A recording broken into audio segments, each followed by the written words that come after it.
Are you happy? If you saw hordes of peoples trampling the fields, with axes in their hands and pans strapped to their shoulders, you would conclude that those people had not found all the gold they wanted. If you saw armies of nurses and doctors riding ambulances or carrying cots, you would conclude that health had not been found. When you see people crowding into theaters, charging cocktail bars, seeking new thrills in a spirit of restlessness, you would conclude that they have not yet found pleasure. Otherwise, they would not be looking for it. The very fact that you can conceive of greater happiness than you possess now is a proof that you are not happy. If you were perfect, you would be happy.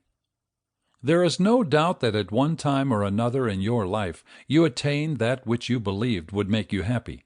But when you got what you wanted, were you happy? Do you remember when you were a child, how ardently you looked forward to Christmas? How happy you thought you would be, with your fill of cakes, your hands glutted with toys, and your eyes dancing with the lights of the tree? Christmas came, and after you had eaten your fill, blown out the last Christmas light, and played till your toys no longer amused, you climbed into your bed, and said in your own little heart of hearts that somehow or other it did not quite come up to your expectations. Have you not lived that experience over 1,000 times since? You looked forward to the joys of travel, but weary feet carried you home. You admitted that the two happiest days were the day you left home and the day you got back. Perhaps it was marriage you thought which would bring you perfect happiness. Even though it did bring a measure of happiness, you admit that you now take your companion's love for granted. Why is it that all love songs are about how happy we will be? Whoever hears a song about how happy we are?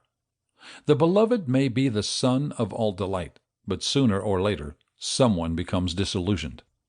Observing how he had assigned to his dear mistress more than it is proper to concede to mortals. Lucretius. One is never thirsty at the border of the well. Perhaps it is wealth you wanted. You got it, and now you are afraid of losing it. A golden bit does not make the better horse. A man's happiness truly does not consist in the abundance of things he possesses. Maybe it is a desire to be well known than you craved.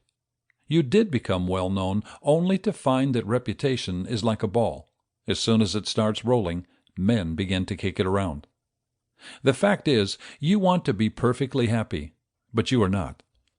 Your life has been a series of disappointments, shocks, and disillusionments. How have you reacted to your disappointments? Either you became cynical, or else you became religious.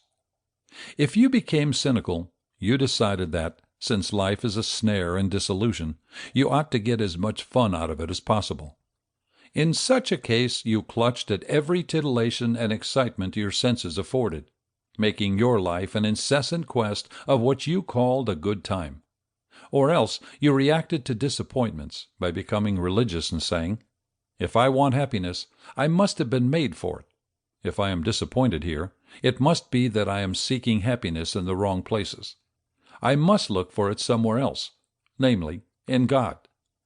Here is a fallacy to the first reaction, believing that the purpose of life is to get as much pleasure out of it as possible. This would be the right attitude if you were just an animal. But you have a soul as well as a body. Hence, there are joys in life as well as pleasures. There is a world of difference between the two. Pleasure is of the body. Joy is of the mind and heart. Lobster Newburgh gives pleasure to certain people, but not even the most avid lobster fans would ever say that it made them joyful. You can quickly become tired of pleasures, but you never tire of joys. A boy thinks he never could get too much ice cream, but he soon discovers there is just not enough boy. A pleasure can be increased to a point where it ceases to be a pleasure. It may even begin to be a pain if carried beyond a certain point. For example, tickling or drinking. But the joy of a good conscience, or the joy of a first communion, or the discovery of truth, never turns to pain.